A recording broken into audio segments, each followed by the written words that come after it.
a família perfeita, o amor ideal, tudo de romântico que poderia estar acontecendo está acontecendo nessa narrativa. Shakespeare é esse jovem que se apaixona por uma mulher a qual ele ama. Entretanto, sua história, mesmo tendo todas essas belezas, é trágica.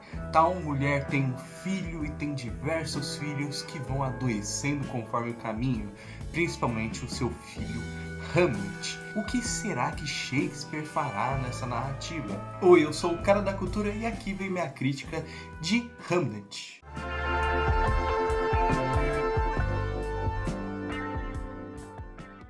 Hamlet, como eu já havia dito, conta a história de Shakespeare, mas não aquele Shakespeare que conhecemos da peça, né? Aquele Shakespeare que escreve as suas narrativas e tem uma escrita mágica quase ou coisas desse tipo. Não, pelo contrário, conta a história de um Shakespeare, de um William Shakespeare, muito antes de tudo isso. Conta a história dele e sua relação com a sua família, uma família que aparentemente cresce muito bem, que todo mundo ali está se desenvolvendo muito bem, até que desgraças, tragédias, coisas desse tipo acontecem com seu filho que morre muito cedo. Hamlet morre logo de início.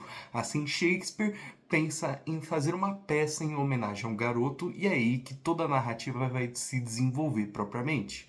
O que será que Shakespeare fará nessa história que ele preparará pós-morte de seu filho, sua cria, Hamlet? Eu já gostaria de dizer logo no início que eu não gosto particularmente tanto assim do cinema da Chloe Zhao, diretora do filme. Eu não tenho tanto apego mesmo. Eu acho que ela trabalha as coisas numa forma muito parcial, não necessariamente parcial, mas eu acho que ela tenta instituir uma muralha entre indivíduo, né, entre espectador e protagonista que eu não gosto.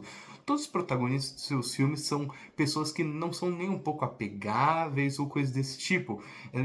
A Chloe Zhao trabalha quase como um protagonista, né? Os protagonistas dos seus filmes, eles são distantes, eles são personagens desconhecidos, quietos e em seu próprio jeito, né? Ela nunca tenta trabalhar uma aproximação entre protagonista e espectador, público, coisas desse tipo. Muito pelo contrário, ela tenta instituir justamente essa barreira que é o próprio audiovisual, que é o seu próprio trabalho de direção em si. Entretanto, mesmo não sendo tão familiar assim ao seu cinema, mesmo não tendo tanto apreço pelo mesmo, eu posso dizer que eu achei Hamlet fenomenal. É um dos meus filmes favoritos, provavelmente do último ano, e com certa facilidade também. Caso você tenha assistido, eu já menciono Hamlet na lista dos meus favoritos do ano passado. Então, caso você não tenha assistido, pode checar lá o vídeo do meu melhores filmes de 2025 que está aqui no canal também. Lá eu cito, né, nas menções honrosas Hamlet. Resumidamente, eu conto a sua história, entre muitas outras coisas, e eu justamente estava ansioso para esse filme da Chloe Zhao, como ela ia trabalhar essa história, né? Afinal, é uma história trágica, todos sabemos que Hamlet, no caso a peça de Shakespeare, não o filho do mesmo, todos sabemos que Hamlet foi inspirado justamente nessa perda que Shakespeare teve logo desde cedo, né? Ele era um jovem quando Hamlet morreu. Segundo, né, tudo que está escrito, não necessariamente sabemos ao certo, mas sabemos dessa história que justamente o filho do Shakespeare morreu muito cedo e que inspirou ele a escrever suas peças. Enfim, com toda essa narrativa, Chloe Zhao aqui coloca o seu ponto de vista, a sua direção sobre a perspectiva dessa história. Uma história que trabalha romance mais tragédia anunciada também. E eu acho que esse é o principal adereço, a principal coisa, o principal destaque dessa obra de Hamlet, dirigida pela Chloe Zhao. Esse trabalho entre o romântico, instituído pela figura da Jessie Buckley, que é justamente, interpreta a esposa de Shakespeare, e também pela figura de Shakespeare, interpretado pelo Paul Mescal. Aqui temos justamente aquelas convenções, aquela história, aquela narrativa bela, poética. Vemos esse jovem rapaz se apaixonar pela garota, a garota de seus sonhos.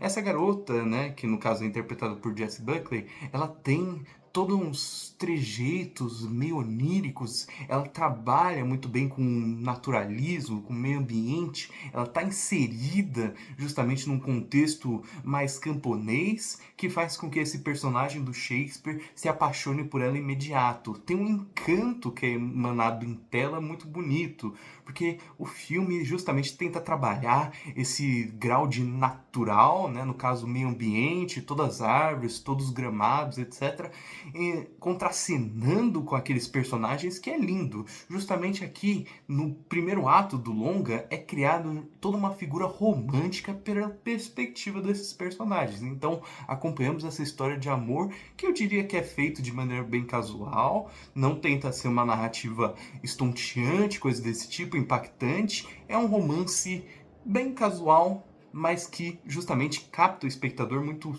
rápido, justamente pelo todos os trejeitos dos personagens, mas não somente isso, pela interpretação dos dois atores também.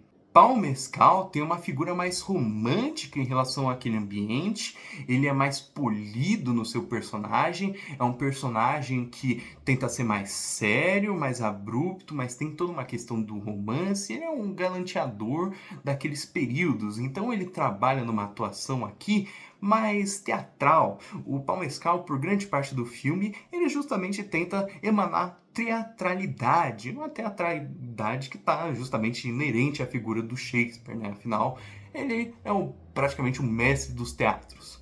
E aqui Jessie Buckley justamente tenta emanar esse realismo, fica esse contraste impactante, fica esse jogo de cena constante entre esses dois personagens que se amam inerentemente. Os dois, logo no primeiro encontro, já batem os olhos e mesmo com suas diferenças ou com seus graus de equiparação, eles começam já a se apaixonar de imediato. E é muito interessante como Chloe Zhao filma tudo nesses momentos, nesse filme inteiro, aliás.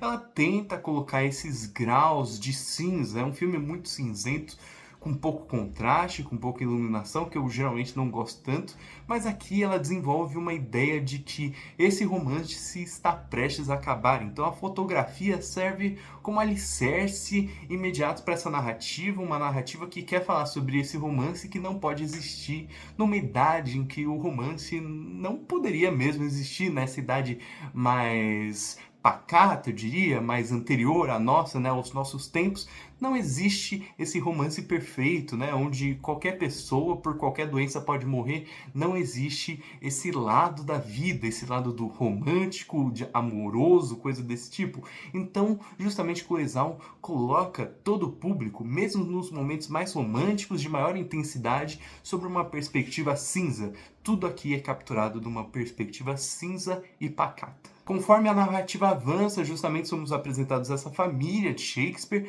e temos todas essas perdas que Shakespeare tem. Então ele perde seu filho, sua filha fica doente, entre muitas outras coisas desse tipo. E aí, justamente, que entra toda essa ideia que a Chloe Zhao desenvolve a partir dessa fotografia, a partir dessa direção, e a partir justamente do contraste desses personagens, de que nada ali ia dar num romance certo, muito pelo contrário. É uma história trágica, é uma história que quer emanar essa tragédia anunciada, afinal eles se amam, mas ela, né, no caso a mulher de Shakespeare, é interpretada pela Buckley, ela tem toda uma questão com o sobrenatural, ela é de uma família de bruxos, enfim, tem toda uma construção que vai justamente descambar na morte do filho de Shakespeare, ou seja, a Chloe Zhao aqui constrói uma narrativa anunciada de algo trágico, de algo dramático, e a maneira como a cena da morte do filho de Shakespeare é construída é subliminar. Eu diria que é uma das minhas cenas favoritas do ano passado, não só do ano passado, assim, muitos filmes não conseguem fazer uma cena tão impactante quanto essa. É tudo construído de uma maneira tão fria, tão subliminar, que eu fiquei impactado. Eu diria que é a cena que mais me impactou, talvez da década por enquanto, né, de 2020 para 2025. Eu fiquei justamente emocionado e é um filme que tem essa catarse. Ele tem esses momentos de construção que vão justamente acabar no vazio. É um filme que sempre dá no vazio, com exceção do terceiro ato em si, mas tudo aqui é construído para acabar nessa tragédia que não tem limites, ela é constante. E aí, justamente, tudo é construído nessa catarse, essa catarse constante. Hamlet, essa história, vai se ligar justamente com a criação daquela figura de Shakespeare também. Como que Shakespeare começou? Como que vem a inspiração de sua história? O seu filho queria atuar e assim Shakespeare pensa em fazer uma peça. E é aqui que temos a construção do clímax, do terceiro ato, entre muitas outras coisas. Shakespeare começa a fazer uma peça em homenagem ao seu filho. E aí que Hamlet, a obra, o filme de Colossal, começa a fervilhar como um dos meus favoritos do ano passado mesmo. Porque temos a desconstrução da própria tragédia. Se temos uma tragédia no mundo real, a arte nunca pode ser trágica. Talvez seja trágica, mas ela nunca pode ser fatalista, de certa forma. Porque justamente Shakespeare constrói uma peça linda que é Hamlet. Eu acho que todo mundo conhece Hamlet. E justamente ele cria todo aquele encanto que somente o teatro pode trazer. Ele faz uma homenagem ao seu filho, entre muitas outras coisas desse tipo. Enfim, é lindo como esse terceiro ato, né? Justamente toda essa história construída, porque somos apresentados a esse romance, um romance inexistente, né? Um romance que nunca poderia existir. No segundo ato, somos apresentados à vida real, né? A tragédia daqueles períodos, daqueles tempos de peste negra, entre muitas outras coisas. E no terceiro ato, somos apresentados à magia que a arte pode trazer, que o teatro pode trazer, com justamente esses personagens que, mesmo não estando, né, presentes em vida, tecnicamente, sua continuação espiritual pode ser transportada às peças de teatro, ao cinema, a livros, entre muitas outras coisas desse tipo. Eu fiquei encantado com Hamlet no final. É um filme que fala da beleza que a arte pode trazer, do encanto que a arte pode trazer, e também como a arte, de certa forma, é uma maneira de luto e uma maneira de preservar para sempre a memória de uma pessoa. Enfim, Hamlet é um filme lindo que vai brincar com a própria construção do seu próprio filme. Afinal, se existe Hamlet, a figura do próprio garoto, filho de Shakespeare, está preservada para sempre. Enfim, Hamlet é muito bonito. Então, eu vou colocar aqui para Hamlet uma nota 8.5 de 10. É um dos filmes que eu mais gostei do ano passado, um dos filmes que eu saí mais impactado. Eu acho que, assim, tudo é construído de uma maneira tão subliminar, tão catártica. É um filme que tem esses pontos de catarse, tem toda uma construção para isso. Ele foca muito na tragédia, mas também foca na desconstrução da tragédia. E é aí que eu achei interessante como Hamlet brinca com a própria arte em si. É um filme lindo que, de fato, a Cloizal finalmente conseguiu me conquistar com certa obra. Eu gostei bastante do que foi apresentado aqui em Hamlet. Mas e aí, gostou do vídeo? Vai assistir o filme ou já assistiu o filme? Então curta, compartilhe, comente, se inscreva também. Eu sou o Cara da Cultura e para mais críticas e conteúdo do tipo, siga aqui. Então, tchau!